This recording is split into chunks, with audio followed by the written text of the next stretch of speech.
Air conditioner के बाहर के बॉक्स का टेम्परेचर लगभग 80 डिग्री सेंटीग्रेड होता है, जबकि रूम के अंदर जो यूनिट लगी रहती है वह हमें 16 डिग्री सेंटीग्रेड तक का टेम्परेचर प्रोवाइड करवाती है।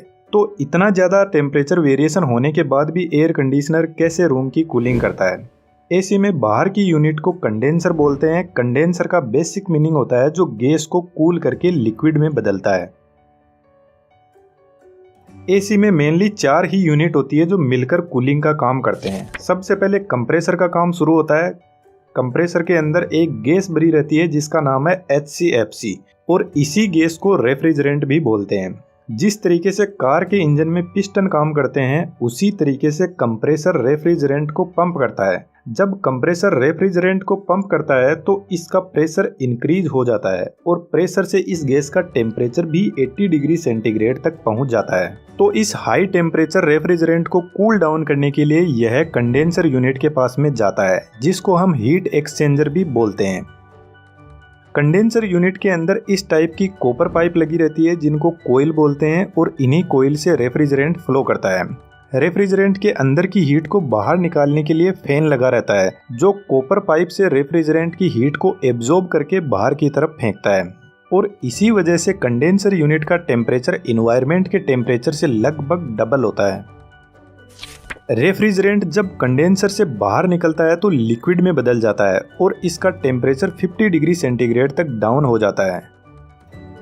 जब गैस हीट लूज करती है तो इसकी काइनेटिक एनर्जी वीक हो जाती है जिससे यह लिक्विड में कन्वर्ट हो जाती है और इसके विपरीत जब लिक्विड हीट एब्जॉर्ब करता है तो वह इवेपोरेट हो जाता है जिसकी काइनेटिक एनर्जी हाई होती है। कंडेंसर यूनिट से निकला हुआ लिक्विड रेफ्रिजरेंट एक्सपेंशन वॉल के पास में जाता है। एक्सपेंशन वॉल के अंदर पतले पाइप होते हैं तो जब रेफ्रिजरेंट नैरो पाइप से बाहर निकलता है तो वह एक्सपेंड करता है। इस एक्सपेंशन से रेफ्रिजरेंट का प्रेशर ड्रास्टिकली रिड्यूस होता है और जैसे ही प्रेशर रिड्यूस होगा तो टेम्परेचर भी काफ़ी हद तक कम हो जाएगा। जब रेफ्रिजरेंट नैरो एरिया से पास होता है तो लिक्विड रेफ्रिजरेंट वेपराइज हो जाता है, मतलब गैस फॉर्म में आ जाता है। एक्सपेंशन वॉल वाटर स्प्रे की तरह काम करता है। वाटर स्प्रे में जब पानी बाहर निकलता है तो बहुत ही नैरो साइज्ड ओपनिंग से बाहर निकलता है और जब ये छोटी छोटी वाटर ड्रॉप्स हवा में ट्रेवल करती है तो काफ़ी ज़्यादा ठंडी हो जाती है। तो ठीक इसी तरीके से एक्सपेंशन वॉल काम करता है और रेफ्रिजरेंट को वेपराइज करके हमारे रिक्वायर्ड लेवल तक ठंडा भी करता है। एक्सपेंशन वॉल से निकला हुआ रेफ्रिजरेंट बहुत ठंडा हो जाता है और यह जाता है इवेपोरेटर के पास में।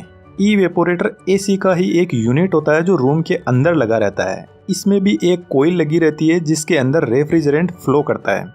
इवेपोरेटर की कोयल बहुत ठंडी होती है जो रूम के अंदर की गर्मी को सोख लेती है। कोयल के बीच में एक सिलेंड्रिकल फैन लगा रहता है जो इस कोयल की कूलिंग को रूम के अंदर स्प्रेड करता है।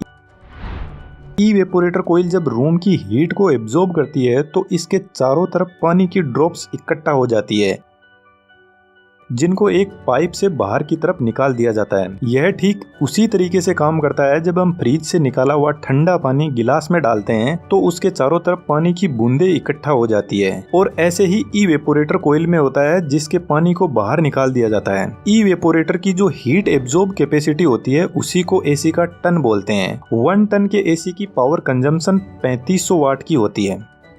एसी का कंप्रेसर सिर्फ गैस को ही पंप कर सकता है। यदि उसके अंदर एक भी पानी की बूंद आ गई तो वह खराब हो जाएगा। इसलिए हमें बहुत ज्यादा ध्यान देने की जरूरत है कि जब इवेपोरेटर से रेफ्रिजरेंट बाहर निकलता है तो वह वेपराइज्ड फॉर्म में ही कंप्रेसर के पास में जाए।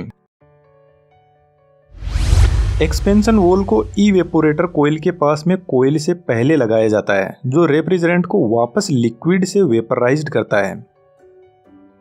Expansion valve sensible heat storage device से कनेक्टेड रहता है जो हीट को सेंस करता है और यह हीट सेंसिबल डिवाइस इवेपोरेटर के आउटपुट पर लगा रहता है। मानकर चलते हैं हमने एसी का टेम्परेचर 16 डिग्री सेंटीग्रेड पर सेट करके रखा है। जब टेम्परेचर 16 डिग्री सेंटीग्रेड से बढ़ जाता है तो यह डिवाइस टेम्परेचर को सेंस करती है। इस डिवाइस के अंदर भी एक अलग टाइप का रेफ्रिजरेंट होता है जो गर्म होकर इवेपोरेट हो जाता है और इस स्प्रिंग को नीचे की तरफ फोर्स लगाता है। स्प्रिंग के नीचे आने से ज्यादा रेफ्रिजरेंट इधर से पास होने लग जाएगा जिससे इवेपोरेटर की कूलिंग बढ़ जाएगी और वापस बढ़ा हुआ टेम्परेचर 60 डिग्री सेंटीग्रेड पर आ जाएगा। तो जैसे ही कूलिंग बढ़ती है तो हीट सेंसिबल डिवाइस के अंदर का लिक्विड ठंडा होने लग जाता है, जिससे स्प्रिंग वापस ऊपर की तरफ चली जाएगी और रेफ्रिजरेंट कम पास होने लग जाएगा। इस तरीके से एसी को एक रिक्वायर्ड लेवल के टेम्परेचर पर रखा जाता है। अब आप सोच रहे होंगे कि एक्सपेंशन वॉल ही एसी का टेम्परेचर कम ज्यादा करता है, लेकिन ऐसा नहीं है। एक्सपेंशन वॉल सिर्फ लिक्विड रेफ्रिजरेंट को वेपराइज करता है ताकि कंप्रेसर के अंदर लिक्विड जाने से बचाया जा सके। एसी का टेम्परेचर कंट्रोल कंप्रेसर के पास ही होता है। कंप्रेसर के अंदर capacitor start induction motor use होती है जो रेफ्रिजरेंट को इन कोइल में फ्लो करवाती है। इस टाइप के कंप्रेसर को रिसिप्रोकेटिंग टाइप कंप्रेसर बोलते हैं, लेकिन आज के मॉडर्न टाइम में स्क्रोल कंप्रेसर काम में लिया जाता है, जिसका दूसरा नाम इन्वर्टर एसी भी है। इस कंप्रेसर के अंदर कुछ इस टाइप से गैस एंटर होती है और ऐसे घूमते घूमते सेंटर पॉइंट से आकर आगे की तरफ पाइप्स में जाती रहती है। यह कंप्रेसर एसी की एफिशिएंसी इंक्रीज करता है और पावर कंजम्पशन को भी रिड्यूस करता है। जब हम एसी के टेम्परेचर को कम ज्यादा करते हैं तो एक्चुअल में कंप्रेसर की मोटर की स्पीड को हम कंट्रोल कर रहे होते हैं। जब हम टेम्परेचर 30 डिग्री सेंटीग्रेड पर सेट करके रखते हैं तो मोटर की स्पीड कम होगी, जिससे कंप्रेसर कम गैस को पंप कर पाएगा, जिसका रिजल्ट लो कूलिंग होता है। इन्वर्टर एसी के कंप्रेसर की स्पीड को कंट्रोल करना आसान होता है, जबकि नॉन इन्वर्टर एसी का कंप्रेसर जब रूम का टेम्परेचर रिक्वायर्ड लेवल पर पहुंच जाता है तो कंप्रेसर बंद हो जाता है, और जैसे ही रूम टेम्परेचर बढ़ता है तो कंप्रेसर वापस फुल पावर के साथ में ऑन हो जाता है। लेकिन इन्वर्टर एसी का कंप्रेसर रिक्वायर्ड लेवल पर पहुंचने के बाद बंद नहीं होता है, बस अपनी पावर को रिड्यूस कर देता है और कंटिन्यूसली चलता रहता है। इन दोनों ग्राफ में आप देख सकते हो कि यह दोनों कंप्रेसर किस तरीके से काम करते हैं।